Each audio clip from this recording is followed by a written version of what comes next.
जी। सभी को प्रणाम। जय गुरुदेव। अब मैं हर्षा। 10 years बैक मुझे भी डायग्नोस हुआ था ब्रेस्ट कैंसर। मुझे अचानक से पेन हुआ। तो हम लोग, मेरे हस्बैंड थोड़े ज्यादा है ना, तो वो है पॉजिटिव, तो अब भी जा, अब भी जा। क्योंकि हमको नेक्स्ट डे की ट्रैवलिंग थी। तो मुझे लग रहा था कि नहीं, मैं बाद में आके दिखाऊंगी, पर हम लोग फिर बोला नहीं नहीं, अब भी जा, तो गए। तो डॉक्टर को दिखाया तो डॉक्टर ने बोला कि ये गांठ है और ये मुझे सही नहीं लग रही है। अगर आप अभी इसकी ट्रीटमेंट में जुड़ जाते हो तो बेटर रहेगा, बाकी आपकी मर्जी है। तो मैंने इनसे बात की तो बोला जो डॉक्टर बोल रहा है वैसे कर। और तभी उन्होंने सोनोग्राफी वगैरह किया तो उनको डाउट आया और उन्होंने बोला कि बेटर है कि कल की कल सर्जरी करनी पड़ेगी। तो हम लोग रेडी हो गए, तुरंत ही जाना कैंसिल कर दिया बिल्कुल। और नेक्स्ट डे सर्जरी, उन्होंने वो निकाला अंदर से गांठ और चेकअप के लिए भेजा तो डायग्नोस हुआ कि वो कैंसर है। तो उसके बाद डॉक्टर ने बोला अभी वो तो निकाल लिया, लेकिन वो अंदर फैला कितना है वो नहीं पता चलता है। उसके लिए अभी आगे रिपोर्ट्स रहेगी। तो तभी 10 years बैक तो लेटेस्ट रिपोर्ट आई थी, पेट स्कैन। तो वो आप कराओ। पहले तो ऐसे सोनोग्राफी या सिटी स्कैन वगैरह से पता चल जाता था, पर तभी वो आई थी तो वो करवाया था। तो उसमें इतना नहीं था, पर सब डॉक्टर्स, हमने 5-6 डॉक्टर्स से कंसल्ट किया तो सबने बोला इट्स बेटर टू रिमूव। क्योंकि अपने को पता नहीं रहता है आगे चल के, आगे का जो सेफ साइड है, तो better to remove the one side breast. तो उन्होंने निकाल, दूसरे में भी थी लेकिन वो फाइब्रॉइड्स थे, उन्होंने दूसरे में से भी निकाली थी लेकिन वो फाइब्रॉइड्स निकली थी। तो फिर उन्होंने डॉक्टर से जैसे कंसल्ट हुआ, बहुत सारे डॉक्टर से हुआ कि मुंबई जाए, इधर जाए, कि अपने सिटी में ट्रीटमेंट कराए या कहीं। बाद में यही रहा कि नहीं, अपने शहर में ही रह के, यहाँ के डॉक्टर्स भी सब अच्छे हैं, उनको ट्रस्ट करके वहीं पे सर्जरी करवाई। क्योंकि आगे की ट्रीटमेंट भी करवानी थी ना। तो फिर वो डॉक्टर ने सर्जरी की। विद इन 15 days मेरी 2 सर्जरी हुई। पहले उन्होंने ट्यूमर निकाला, फिर 15 days में उन्होंने पूरा ब्रेस्ट निकाला। और फिर आफ्टर 20 days ट्रीटमेंट चालू हुई। 8 कीमोज बोले डॉक्टर ने। 4+4, 4 दूसरे होते हैं, 4 दूसरे होते हैं, और आगे रेडिएशन का बोला कि वो हम आगे चेक करेंगे तो आपको बताएंगे। पर बिकॉज वो इनिशियल था तो बोला अगर आपको नहीं भी लेना है तो इट्स ओके, और अगर लेना है तो भी ओके है। पर जैसे लगा कि ट्रीटमेंट अच्छी चल रही है, तबीयत एकदम सुधार हुई, तो हम लोगों ने फिर रेडिएशन नहीं ली। इस पीरियड में जो भी था, मेरी योगा मैम है मतलब, अभी तो हम लोगों ने उनसे कंसल्ट किया। वो होम्योपैथिक डॉक्टर है और डाइट भी देती है और योगा भी कराती है, तो उनसे कंसल्ट किया।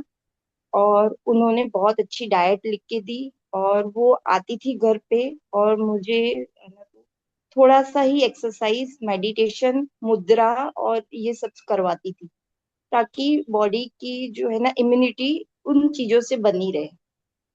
जो हेल्थ ट्रीटमेंट है वो तो करनी। और ट्रीटमेंट के टाइम पे बहुत जने बोल भी रहे थे कि आप इधर चले जाओ, उधर चले जाओ। लेकिन बाद में मतलब मेरी भाभी है, उनकी मदर डॉक्टर है, तो उन्होंने बोला कि आप जो डॉक्टर्स बोलते हैं वही ट्रीटमेंट करो। ये जो गांव खेड़ों में या जो रहते हैं वो होंगे अच्छे, पर इस वक्त नहीं। पहले आप अपनी फुल अच्छे से ट्रीटमेंट कर लो। उसके बाद अगर आपको कोई ट्रस्ट वाला लगता है, कोई आयुर्वेदिक वाला अच्छा लगता है, तो आप भली करना। लेकिन पहले आपको डॉक्टर जो बोल रहा है वैसे के वैसे ही फॉलो करना है। जी। तो ये एक ध्यान में रखना बहुत जरूरी है। और इम्यूनिटी तो लो हो जाती है, ये बात सही है। और क्योंकि फर्स्ट कीमो हुआ तो हाथ की नसें ना पूरी वो हो गई थी, बर्स्ट हो गई थी। तो डॉक्टर ने फिर पोर्ट डाला यहाँ पे। हार्ट के यहाँ पे पोर्ट डलता है जो डायरेक्ट है ना, तो फ्लो करता है कीमो का, तो वो इजी पड़ता है। तो वो एक छोटी सर्जरी वापस हुई, ऐसे डब्बी डालते हैं यहाँ पे राइट साइड से, नहीं सॉरी, ये यहाँ पे लेफ्ट, अच्छे से। तो वो उससे फिर ने फिर जो भी आगे जो कीमो हुए उसी के थ्रू हुए। और पहले कीमो में मुझे इतना नहीं पता चला, सेकंड कीमो में मुझे थोड़ी तकलीफ हुई। और मैम का डाइट बहुत अच्छा था। तो मतलब जो बोलते हैं बहुत ज्यादा, जो लूज मोशंस और वॉमिटिंग, एसिडिटी, हाँ होती थी, लेकिन मैं फेस कर पाती थी। क्योंकि वो जो पीरियड रहता था ना, वो पीरियड का जो डाइट मैम का अलग रहता था कि ताकि मुझे एसिडिटी नहीं हो। और मेरी इम्यूनिटी अच्छी हो। मुझे याद है पूरे टाइम पे मुझे एक ही बार बहुत ज्यादा एसिडिटी हुई थी, मीटिंग हुई थी, मैं हॉस्पिटल में थी। वो भी हम लोगों से गलती हो गई, हमने हैवी डाइट ले लिया था इसकी वजह से। तो बाद में मैम ने पूछा हमसे, बीट जो रहता है वो बहुत हैवी रहता है, और हम लोगों ने वो बीट का ना तो सूप पी लिया था, तो वो हैवी था जो डाइजेस्ट नहीं कर पाई, और वही टाइम पे कीमो था। तो वो समझ में आया, तो मैम ने बोला कि वो हमको वो टाइम पे अपना पेट है ना हल्का रखना है, लेकिन जो बहुत एनर्जेटिक हो ना ऐसा डाइट लेना होता है। वो थोड़ा फिर मैम ने हमको समझाया तो थोड़ा समझ में आया, क्योंकि सूप लिख के दिए थे तो वो अपने मन से बनाती थी मेरी डॉटर, तो उसमें उसने बीट ऐड कर दिया था, तो उसने बाद में बताया। और सूप आप अगर बनाते हो तो आप ना तो उसमें दलिया और जो भी वेजिटेबल्स आप लेते हो वो अच्छे से भून के घी में, और फिर उसको विसल करोगे, मतलब कुकर में कुक करोगे, तो वो बहुत टेस्टी भी लगता है, और है ना तो फिलिंग भी होता है, क्योंकि आप दलिया ऐड कर रहे हो या आप ओट्स ऐड कर सकते हो। ये दोनों आप ऐड करोगे तो आपका सूप बहुत टेस्टी बनता है, और घी अगर डालते हो भून के तो और भी टेस्टी बनता है। दूसरा, ये पीरियड में जितना हो सके कच्चा नहीं खाना चाहिए। कच्चा मतलब कोई भी चीज है ना गर्म पानी में अच्छे से धो के, थोड़ा आधा घंटा है ना भिगा के, और उसके बाद ही खाती थी मैं जो भी, मतलब इवन फ्रूट्स जो भी रहते थे ना वो ऐसे ही गर्म पानी में अच्छे से भिगा के रखते थे, और फिर उसको काट के खिलाते थे, उसमें भी छिलटा पूरी तरह निकाल देते थे अच्छे से। और कुक जो भी फूड है ना वो अच्छे से कुक होना चाहिए, और जो खाना है वो टोटली फ्रेश होना चाहिए। रखा हुआ खाना बिल्कुल नहीं खाना है। 1-1.5 घंटे का ठीक है, पर जितना हो सके वो भी अवॉइड करने के लिए बोला था।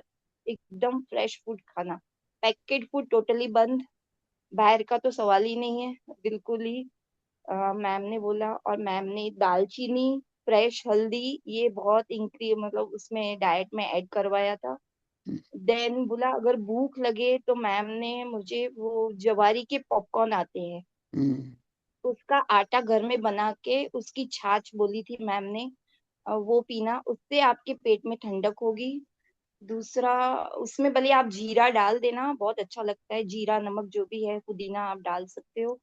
दूसरा, मैम ने यही जवारी के पॉपकॉर्न बोला दही में डाल के आप खाओगे तो आपका फिलिंग रहेगा और फाइबर भी अच्छा मिलेगा आपको। सत्तू का पानी बोला था मैम ने, वो पीना जब भी भूख लगे, क्योंकि फ्रूट्स वगैरह ज्यादा नहीं खाना था, और पैकेट वाली चीजें और वो जितना हो सके कम खाना था वो। और दूसरा, मैम ने यार मेरे को बहुत अच्छे से डाइट लिख के दी थी। और अभी मैम ने हमको ये दिया है, मैं आपको बताती हूँ, अल्फा अल्फा। वो आपको हाँ पता होगा विमेन हेल्थ के लिए, ये देखो ये मैंने बना के रखा है, अल्फा अल्फा के सीड्स है, हाँ। उसको स्प्राउट करके रखे हैं। इसकी मैम ने बहुत अच्छी रेसिपी दी है, ये कोई भी लेडी ले सकती है, क्योंकि ये हमारा है ना तो रिप्रोडक्टिव सिस्टम में बहुत हेल्प करता है, मेंसेस में बहुत हेल्प करता है। इसकी मैम ने हमको रेसिपी अभी थोड़ा टाइम पहले दी है। इसको स्प्राउट्स करके आप इसमें कॉम्बिनेशन जाएगा, अखरोट को है ना तो भिगा के रखना है, एंड ग्रेट किया हुआ कोकोनट एंड ग्रेट किया हुआ कैरेट, ये तीनों और एक अखरोट, ये चारों चीजें मिला के अब जब खाओगे ना तो आपकी इम्यूनिटी नेचुरली बहुत बढ़ेगी, और ये बहुत हेल्दी है। अगर आप डाइट करते हो वेट की वजह से, तो ये पूरा फिलिंग है, आपको पूरे न्यूट्रिशन मिलते हैं। और दूसरा, कोकोनट मैम बोलती है कि बहुत खाया करो, coconut is very good for your health. जो 4-5 बजे जो भूख लगती है ना वो टाइम पे आप कोकोनट खाया करो, तो अच्छा। जो आपके अंदर के जो एसिड्स है ना वो एकदम नॉर्मलाइज होने लगते हैं, और आपको जो खेच होती है ना वो काफी हद तक कंट्रोल होता है। कोकोनट बहुत अच्छे से खाना चाहिए, फ्रेश कोकोनट। और नारियल पानी भी मैम बोलती है, लेकिन वो टाइम बताती है, वो पीरियड में लेना चाहिए, 11 से 1 के बीच में ही लेना है आपको नारियल पानी अगर लेना है तो। और अक्टूबर के टाइम पे थोड़ा वापस जैसे गर्मी हो जाती है ना, तो मैम बोलती है कि आप वो टाइम पे चालू करा करो। देन फिर मैम ने डिटॉक्सिफिकेशन के लिए भी बताया था, ये जो कौन सा कद्दू आता है ना जो अपन टांगते हैं नजर के लिए, ऐश गार्ड आता है, ऐश गार्ड आता है, उसको अगर आप उसका जूस पीते हो काली मिर्ची डाल के पीना है, और इतना ही पीना है, छोटा सा 1 कप, क्योंकि वो बहुत ठंडा रहता है, और काली मिर्ची डालना बहुत जरूरी है क्योंकि वो ठंडा रहता है तो वो बैलेंस करता है। सुबह उठते से ही पी सकते हो आप, या तो फिर अगर आपको नहीं पीना है तो आप ग्रेट करके काली मिर्ची डाल के खा सकते हो। ये आप है ना तो 21 दिन अगर करोगे तो आपकी पूरी बॉडी डिटॉक्सी होती है, बहुत अच्छे से डिटॉक्सी होता है। अगर बीच में अगर बहुत जनों का कफ प्रवृत्ति होता है तो वो ध्यान दें कि है ना तो फिर छोड़ दे, फिर 10 दिन भी किया, 11 दिन भी दिया, अपने बॉडी के हिसाब से भी देखना पड़ता है। और जिसको मतलब ऐसे ही मैम का डाइट था, रेगुलर योगा था और प्राणायाम था। और उसके बाद मैंने आज तक मैंने छोड़ा नहीं है, मैं 10 साल हो गए हैं, बीच बीच में छूटता करता है, लेकिन जैसे ही छूटता है मुझे पता चलता है कि मेरी तबीयत डाउन होने लगी है और वापस उधर जाने लगती हूँ मैं। टचवुड उसके बाद मेरी नेचुरल इम्यूनिटी भी अच्छी हुई है, और मुझे कुछ भी तकलीफ होती है तो मैं कोई दूसरे डॉक्टर के पास नहीं जाती हूँ, मैम के पास ही चली जाती हूँ कि मैम मुझे ये हो रहा है, आप मुझे दवाई दे दो। मैम की छोटी सी डब्बी से मुझे बहुत रिलैक्स मिलता है, उनकी दवाई मुझे बहुत असर करती है। तो मुझे तो कोई बहुत मतलब बड़े डॉक्टर्स के पास जाना नहीं पड़ता है। हाँ, रेगुलर चेकअप मुझे करना कराना पड़ता है, आज भी कराती हूँ मैं।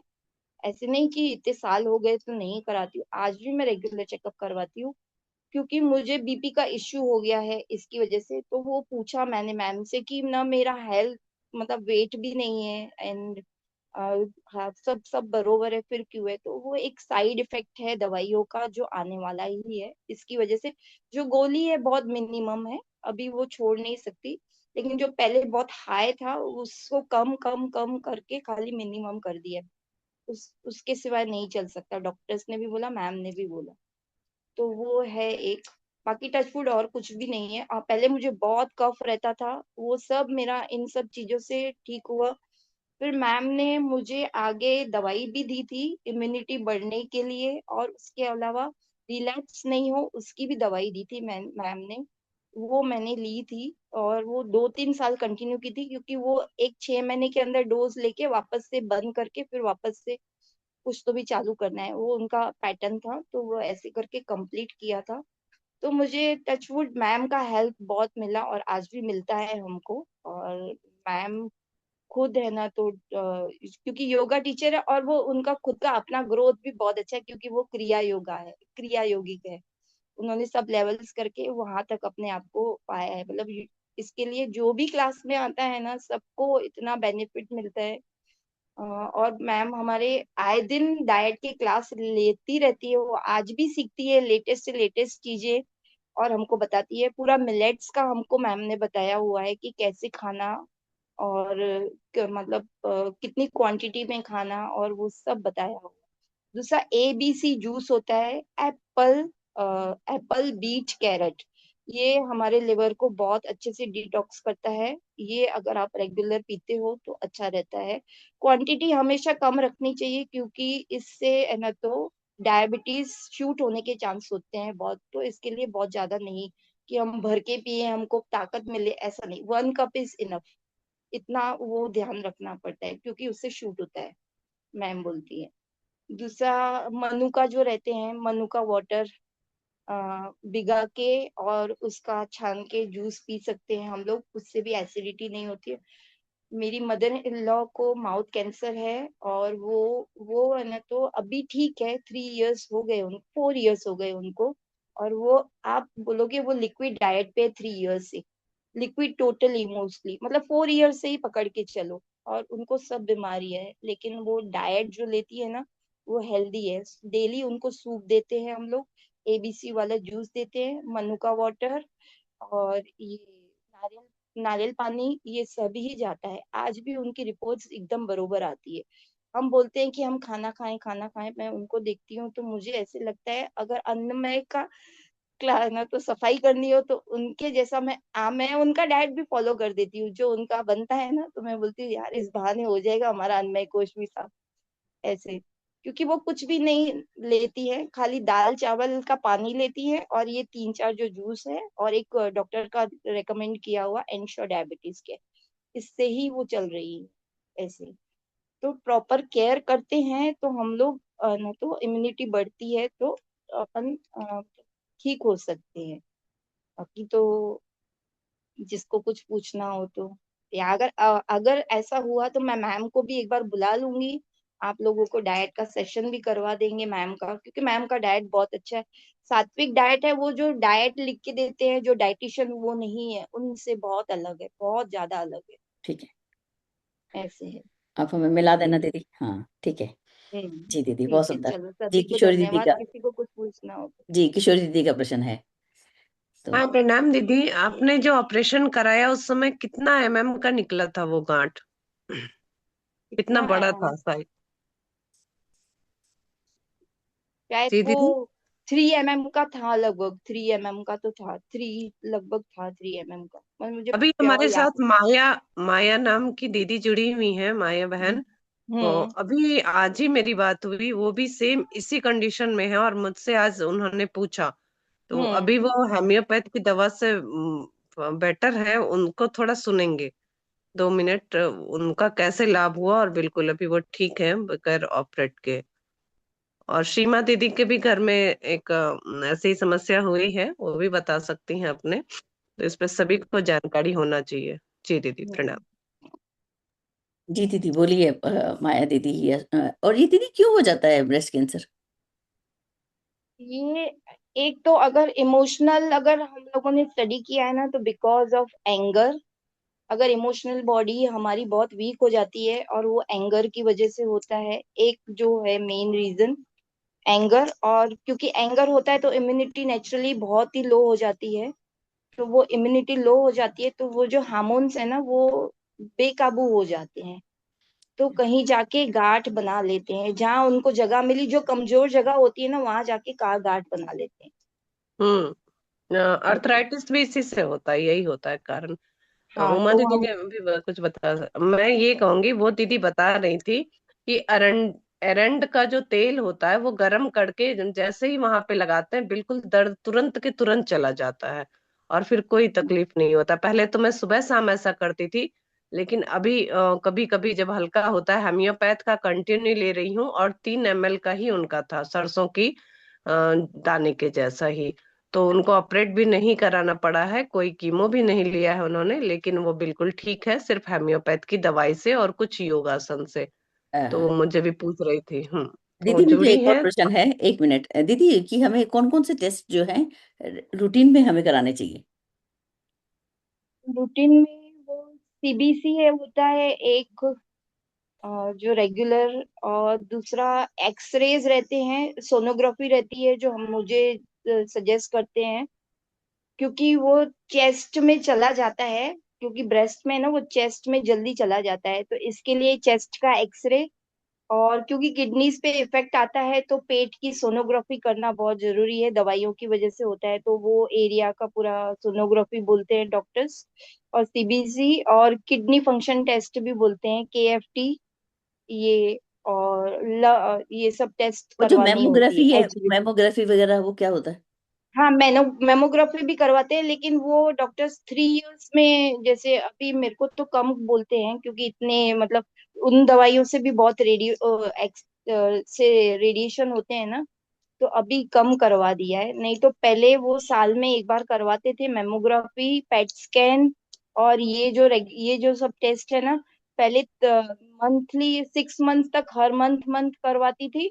फिर उन्होंने 3 मंथ्स करवाया, फिर 6 मंथ्स करवाया, फिर 1 ईयर करवाया। और ऐसे करके मैं पेट स्कैन 3 से 4 साल मतलब करवाती थी। और अभी मतलब उसके बाद 3 इयर्स के बाद बोलते हैं, अगर आप निकाल लिया है तो यू आर बेटर। तो अभी आपको जरूरत नहीं है। नहीं, तो रूटीन की बात करी थी मैं, बस रूटीन में हम लोग जैसे जिनको रूटीन नहीं में। है, वो उन लोगों के लिए पूछ रही थी। अच्छा। हाँ, तो वो मेमोग्राफी करवाते हैं, मेमोग्राफी करवाते हैं वो। और एक और, जो गलत साइज की बनियान या उससे भी कुछ फर्क पड़ता है बॉडी को?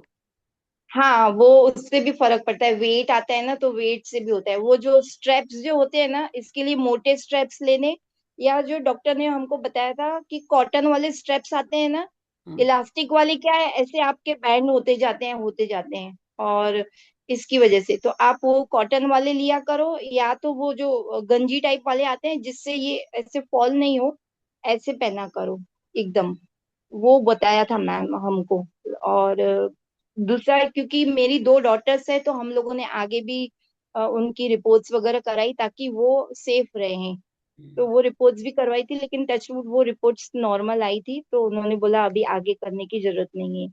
और दूसरा, जो ब्रेस्ट फीडिंग करती है ना, तो वो टाइम पे भी ध्यान देना पड़ता है, क्योंकि वो रह जाता है ना बहुत बार मिल्क, तो वो भी गांठें बन जाती है, ऐसे बताया था। तो वो टाइम पे भी ध्यान देना पड़ता है, क्योंकि कभी कभी किसी बच्चे फीड नहीं करते हैं और वो रह जाता है, तो उसकी वजह से भी बोला था डॉक्टर ने, मेन बार होता है। तो पहले तो स्त्रियां जो थी ना ब्रेस्ट पंप पंप वगैरह यूज नहीं करती थी, तो बच्चे ने जो पिया सो पिया, बात खत्म। हम लोग को ये ऐसा नहीं था, पंप हाँ। आउट करते थे। लेकिन आजकल की हम्म। स्त्रियां जो हैं, मैंने देखा है महिलाएं जो आजकल के बच्चे आ रहे हैं वो तो पंपिंग करते हैं ब्रेस्ट को। तो उनका तो अलग सिस्टम हो गया, हम लोग अलग तरीके से हम्म। करते थे। जी, सुमन दीदी का हैंड रेज है, दीदी बोलिए।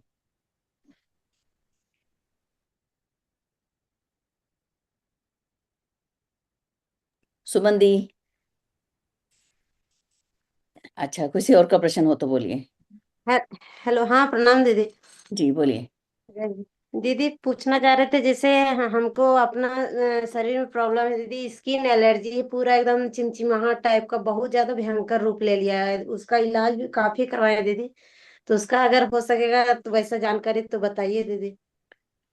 जी दीदी, स्किन के लिए तो मुझे लगता है सबसे पहले एसिडिटी को देखो अपनी आप, कि एसिड कितना बनता है आपको। मुझे एसिड, जब भी मुझे स्किन की इशू आए हैं तो मैंने अपने उसको देखा है, एसिडिटी लेवल को, कि मुझे ज्यादा खट्टे डकार आते हैं, मेरा खाना कितना पच रहा है सबसे पहले। और खाना जो है, जैसे दीदी ने बताया, अल्फा अल्फा जो है बीज हमें ऑनलाइन मिल जाएंगे, ठीक है। वो जो है मतलब कि पानी को घूट घूट करके पीना, चाय कॉफी से बचना, और हम्म। दूध से भी बचना। आपको दूध से भी थोड़े दिन दूध छोड़ के देख लो। ऐसे चीजों को छोड़ के देख लेते हैं, जैसे हम लोग डेयरी प्रोडक्ट्स हम नहीं लेंगे। अगर लेना है आपको तो दही ले सकते हैं, पनीर ले सकते हैं, लेकिन डायरेक्ट दूध नहीं लेना। तो उससे भी स्किन को आराम आएगा। आप अपनी डाइट को देखिए और एलर्जी को देखिए। एलर्जी को मैंने जब देखा, मुझे भी ऐसा हुआ था, एक समय आया था कि ऐसा जब हाथ भी फेरती थी ना, तो बिल्ली के निशान बन जाते थे, जैसे बिल्ली ने पंजा मार दिया हो, ऐसा मेरी हालत हो गई थी। और फिर मैंने बहुत सारा प्राणायाम किया, उस समय मोहनलाल जी आ चुके थे। तो प्राणायाम करने से मुझे इतना आराम मिला कि वो मेरी जो, अभी मैं तो कुछ भी करूं मुझे कोई एलर्जी सब समाप्त हो गई। और एक ऑसिड मेडिसिन आती है ना, ऑसिड 20, ओमपेराजोल नाम की मेडिसिन होती है, उसको रोज खाली पेट लेना, उससे मुझे बहुत आराम मिला था। और एसिडिटी को चेक करिए, बस कुछ मत करिए, आप सबसे पहला काम ये करिए। जी रेशम दीदी, आपको कोई प्रश्न है मम्मी के लिए कुछ भी? जी दीदी, वो मुझे प्रणाम दीदी, सभी को प्रणाम। वो मैं बोल रही थी ना कि जैसे अभी बायोप्सी उनका हो गया, एक बार हम्म। में नहीं हुआ, वो जो पाइप से करते हैं उससे नहीं हुआ, तो थोड़ा सा यहाँ पे चीरा लगा के फिर किया। अभी ठीक है, मतलब पेन थोड़ा बहुत रिलैक्स फील हो रहा है, हो गया वो जो होना था। तो अभी क्या डाइट उनको देना चाहिए जिससे उनको एनर्जी ज्यादा, इम्यूनिटी बढ़े, एनर्जी ज्यादा आए और फिर पेट भारी उतना ना हो। तो अभी के लिए उनके लिए क्या डाइट बता सकते हैं? तो आप सूप बनाओ, आप सूप हेल्दी वाले सूप बनाओ, क्योंकि कुक फूड ही देना पड़ेगा, ठंडी चीजें, क्योंकि उनका आप चेस्ट वाला बोल रहे हो ना, तो ठंडी जी। चीजें उनको दे नहीं सकते, क्योंकि वो खांसी और वो सब करेगा उनको। तो उनको गर्म वाली चीजें देनी पड़ेगी आपको।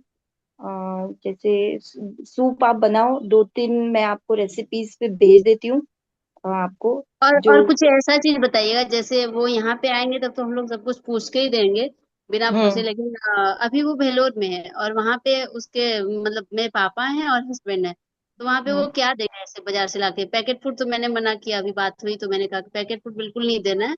और हम्म। जैसे फ्रूट में भी वो जो गर्म चीज होता हो। हाँ, गरम, क्योंकि ठंडा तो फिर वो होगा ना, गरम वाला एप्पल आप दे सकते हो, एप्पल अच्छा होता है। एप्पल काट के खिला एप्पल। सकते हाँ, एप्पल आप दे सकते हो। और मौसम, अभी जो वेदर क्या, जो फ्रूट्स है ना, जैसे हैं। वहाँ तो कोशिश गर्मी करो, भी बहुत है। गर्मी है ना, आप नारियल पानी नारियल से तो है खांसी ना। नहीं होती है? नहीं, पर वो असर तो ठंडा रहता है ना चेस्ट पे। नारियल पानी से बहुत वो होता है, क्या बोलते हैं, सर्दी जल्दी पकड़ती है। वो अगर उनको सूट होता है तो वेल एंड गुड। वो वो उससे जैसा ड्रिंक तो कोई नहीं है दुनिया में, बेस्ट है। या तो फिर आप थोड़ी कम मात्रा में दीजिए, एकदम बहुत भर के मत दीजिए, ताकि थोड़ा पता दो। भी चले कि सूट हो रहा है कि नहीं कर रहा है। हाँ, वो चेक कर सकते हो आप, लेकिन मात्रा कम दीजिए और थोड़ा दोपहर का टाइम दे दीजिए। अभी ठीक है, गर्मी है तो, पर अपने को गर्मी भी है, पर अपनी बॉडी इम्यूनिटी भी तो चेक करनी है ना। वो हाँ मेन हो वही बात। जाता है। हाँ वो मेन वही। है। जी दीदी। हाँ, तो अभी तो उनको जो भी है, अभी वहां है तो वो कुछ कर नहीं सकते, तो फ्रेश जो भी मिलता है वो फ्रेश खाएं। और मैं तो जी। यही बोलूंगी, फ्रेश ही खाएं। और एप्पल तो चलता है 12 ही महीना। पपैया आप दे सकती हैं, पपैया अच्छा होता है, वो गर्म भी रहता है ना। अभी ये दिनों में मिलेगा कि नहीं मुझे भी आइडिया नहीं है। वहाँ जो मिलेगा वो उस हिसाब से, जब वो आ जाएंगे तो पूरी तरह आप जो मैंगो बोलते भी हैं। अच्छा, मैंगो भी अच्छा होता है, लेकिन वो अगर एज ए फ्रूट की तरह खाएंगी, खाली रोटी के साथ खाएंगी तो वो करेगा। और मैंगो के साथ मैम बोलती है घी खाया करो, तभी जाके आपको उसका रिजल्ट्स मिलेंगे। मैंगो के साथ घी? थोड़ा, हाँ, वो मैं मैम से पूछ के बताऊंगी। लास्ट ईयर ही मैम ने बताया था, मैंगो के साथ मतलब आप घी तो खाना ही पड़ेगा आपको। मैं तो अच्छे से हाँ पूछती हूँ मैम से, मुझे बिल्कुल। भी याद नहीं क्योंकि मैंने वो किया नहीं है ना, तो मुझे याद नहीं है। पर इतना है कि मैम ने बताया था, लास्ट ईयर लिया था, तो मैंगो ऐसे खाना नहीं क्योंकि वो गैस बहुत करता है। और भिगा के खाना, 2-2.5 घंटे 5 घंटे जितना टाइम हो, गर्म रहता है ना वो काफी। तो ठीक। इसके लिए भिगा के खाना, वो मैं पूछ के बताती हूँ मैम से आपको अच्छे से। जी ठीक दीदी। है दीदी। जी दीदी। हम्म। जी, हम्म। शोभा दीदी का, सुमन दीदी का, सीमा सिन्हा का हैंड रेज है। वन बाय वन खोलिए अपने आप को। हाँ। हाँ प्रणाम दीदी। जी। प्रणाम प्रणाम। दीदी। मेरे प्रणाम। हस्बैंड को लंग्स कैंसर में मैंने पर साल हुआ था जुलाई में। तो उनको हम्म। काफी मतलब खांसी कंटिन्यू रह रहा था। फिर अचानक उनको रोज मैंने वो लगभग 10,000 स्टेप चलते थे। लेकिन ये क्या हुआ कि कुछ दिन में वो बोले कि मैं थक जाता हूँ। फिर जो सावर वाला लेते हैं तो बोले कि जब पानी मुंह पर पड़ता है तो सांस मेरा घुटने लगता है। तो ये अपने हम्म। गए तो उसी से मेरे भैया का प्रोस्टेट कैंसर का इलाज चल रहा था। तो मेरी भाभी है नहीं, तो मैं भैया को अपने घर ही पर बुला ली थी। तो उसी समय उसका ना ये यूरिन से उसका इलाज लखनऊ से चल रहा था। तो यूरिन से हल्का ब्लड आया तो वो चला गया था लखनऊ दिखलाने डॉक्टर को। तो ये सीट वो डॉक्टर के पास जाके बोले कि मुझे सीटी स्कैन कर दीजिए। तो वो स्कैनिंग में ना उनका बोला ना कि आपका राइट लंग्स में पूरा पानी भरा हुआ, कुछ स्पॉट भी है जो अब पता नहीं चल रहा, इतना पानी है। इसी के लिए आप एक काम कीजिए, बच्चे कहाँ? तो बोले बच्चे तो बाहर में बुला लीजिए, क्रिटिकल पोजीशन है। तो सैटरडे को रिपोर्ट आया तो मेरी बेटी बोली कि मम्मी ये पापा ये आपको इधर उधर मतलब बोली थी पहले कि डॉक्टर बोलेगा तो छुपाइएगा नहीं, क्योंकि तो मामा जी का देखी थी। तो जैसे ही बोले बोले बेटा मैं ये थोड़ा सा आंख में आंसू आ गए, रोने भी लगे। बोले बेटा मैं दूसरे डॉक्टर से दिखाता हूँ। तो बोले नहीं, आपको इधर उधर भटकने की जरूरत नहीं, आप बैंगलोर आ जाइए। तो वहीं मणिपाल में हम लोग संडे को पहुंचे, मंडे को गए। तो लगभग 2 बोतल पानी इनके लंग से निकला। उसके बाद तुरंत ही बायोप्सी टेस्ट पीठ से पीछे, पीठ में हल्का सा एक कट करके लंग्स के लिए एक होल कर दिया था, उससे पानी निकल रहा था। तो फिर इनका फिर कीमो इनका चला, 7 कीमो बड़ा चला, फुल कीमो अभी भी कीमो चल ही रहा है। लेकिन इनको ना डॉक्टर 3 ही फ्रूट खाने बोला था, अनार, केला और ये क्या बोलते सेब, मैंने एप्पल, यही 3 खाने के लिए बोला था। बोले कि और कोई फ्रूट नहीं। बोले कि पतला छिलका वाला तो कोई भी नहीं। तो ही बॉयल करके अभी तो मैंने यहाँ वाले डॉक्टर बोले कि सब कुछ खा सकते हैं। और इनका मतलब पेट स्कैन हुआ तो बोले कि कैंसर का तो ये मर चुका है टिश्यू, लेकिन वो स्पॉट वो जगह है, जब तक वो खत्म नहीं होगा तब तक कीमो पड़ेगा। तो ये चीज है। तो अब फ्रूट की बात कर रही थी तो इसी के लिए मैं बताई कि मतलब ये तीनों फ्रूट, क्योंकि इनका भी लंग्स था, शायद उनका भी, रेशम बहन का भी शायद, उनकी सासू सेम माँ का भी कंडीशन। लंग्स का ही प्रॉब्लम है। हाँ तो सेम कंडीशन है इनका भी, कि इनको भी नहाने में पहले पहले ठंडा लगा। और यही 2-3 महीने की बात है, उससे पहले उनको ठंडा लग रहा था सुबह सुबह, फिर नहाना छोड़ दिए। उस वक्त ये नहीं किया, उसके बाद फिर खांसी हो गई 2 महीने बाद, यही होली के टाइम पे। और फिर उन्होंने आसपास के डॉक्टर से ही दिखाया। तो लोकल डॉक्टर लोकल हॉस्पिटल में तो क्लियर बताते नहीं है, तो उनकी दवाई कम से कम 1 महीना चली। और यही थोड़ी लापरवाही हुई जिनकी वजह से, खांसी की वजह से उनकी अब थोड़ी कमजोर हो गई, बॉडी कमजोर हो गई खांसते खांसते। और अब जब वो फिल्लोर गए हैं तो अभी ठीक है, अभी मैंने बात की सामने से, तो ठीक है, बायोप्सी हो गया है। लेकिन वही कमजोरी फील होता है, तो उसी वजह से हुआ, थोड़ा लेट हो गया। तुरंत अगर कर लेते हैं, एक्शन ले लेते हैं, तो बहुत बहुत राहत मिलता है शरीर को। धन्यवाद दीदी। अनार लेकिन दे सकते हैं ना दीदी? अनार से उतनी खांसी नहीं बढ़ती है, अगर दोपहर में हम्म। दे सकते हैं। अनार से ये होगा ना दीदी कि ब्लड रहेगा। क्योंकि मैं ना जब वहां थी, बैंगलोर में थी, तो फ्रूट बहुत अच्छा मिलता है, वेजिटेबल तो उतना अच्छा नहीं मिलता है। तो फ्रूट में मैं इनको अनार कंटिन्यू, 2 अनार, 1 अनार ऐसे करके रोज खाते, तो इनको ब्लड की कभी उतना कीमो पड़ने के बाद भी ब्लड का ही नहीं और यहाँ अनार अच्छा मिल नहीं रहा है। काफी सड़ा, बोली कि सड़ा चीज नहीं खाने के लिए। यहाँ का डॉक्टर बोला आप सब कुछ खा सकते हैं लेकिन सड़ा ना हो। बस सड़ा चीज को छोड़ करके आप सब कुछ खा सकते हैं। लेकिन अभी हर्षा दीदी बहुत अच्छा बोली कि किसी चीज को भी बिना उबाले, मतलब पानी, गर्म पानी में उसको आधा घंटा डाल करके, तो न, तो इसका मैं ध्यान रखूंगी दीदी। जी इसके लिए बहुत बहुत धन्यवाद। कहीं कहीं पे मेरी भी गलती हो रही थी, उसको हमको सुधारना है, फिर जी ये प्रॉब्लम ना बढ़ जाए। जी जी। और एक बात ऐड करूंगी, डॉक्टर्स तो बोलते हैं सब खाओ पियो, उनको तो कोई फर्क नहीं पड़ता है, हमको पर्सनली अपना ध्यान देना पड़ता है। दूसरा, जो अभी WBC की 2 चीजें मैम ने हमको बताई थी बढ़ाने के लिए। एक जो वो क्या बोलते हैं, जो गौ माता का जो डिलीवरी करती है, जो दूध बनता है और वो जो खवस बनाते हैं, हम्म वो खाने से हमारा WBC बढ़ता है। एक वो बताया था मैम ने हमको। लेकिन क्वांटिटी पहले से ही मैम बोलती है ध्यान रखना, क्योंकि उसमें भी थोड़ा हैवी रहता है पचने में, इसकी वजह से।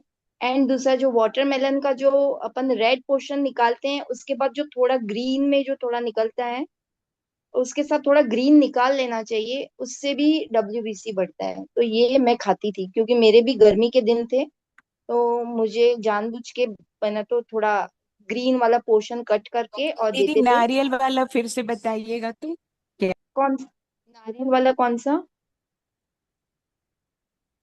अभी दीदी बोली ना कि नारियल का वो कुछ ग्रीन वाला निकालने। नहीं नहीं। नारियल नहीं, वाटरमेलन का, वाटरमेलन का। क्योंकि मतलब हमारे WBC तरबूज। कीमो के टाइम पे वाटरमेलन का, कम हाँ होते हैं हाँ। ना। वाटरमेलन का WBC कम होते हैं ना, कीमो के बाद बहुत कम हो जाते हैं, एकदम वो गिरते जाते हैं। तो ये बढ़ाने के लिए मैम ने बोले थे। और वो खवस आप रेडी नहीं लेना, आप अपना मतलब किसी भी दूध वाले से लेके खुद बनाना, बाहर वाले पे ट्रस्ट नहीं करना बिल्कुल भी। नहीं। खुद का हाथ का बना हुआ हो तो ही देना, नहीं तो भले नहीं देना। हम्म, वाटरमेलन का आपको वो मिल जाएगा, कैसे आप खाली। बनेगा दीदी। उबाल ले सकते हैं। वाटरमेलन का तो हम काटते हैं ना, तो वो जो ग्रीन थोड़ा रहता है ना, जो अंदर वाला ग्रीन रहता है, बाहर वाला ग्रीन नहीं, अपन जो रेड रेड काटते हैं, तो हम्म, थोड़ा ग्रीन भी रहता है उसमें, वो बोल रही हूँ, जी वो वाला। जी जी। उससे बढ़ता है अच्छा। ओके। चलिए दीदी, बहुत सारे हो गए, तो इसको भी कोई और प्रश्न दीदी शो। वो जो मेडिसिन आप बताई हैं उसको एक बार रिपीट कर दीजिए दीदी।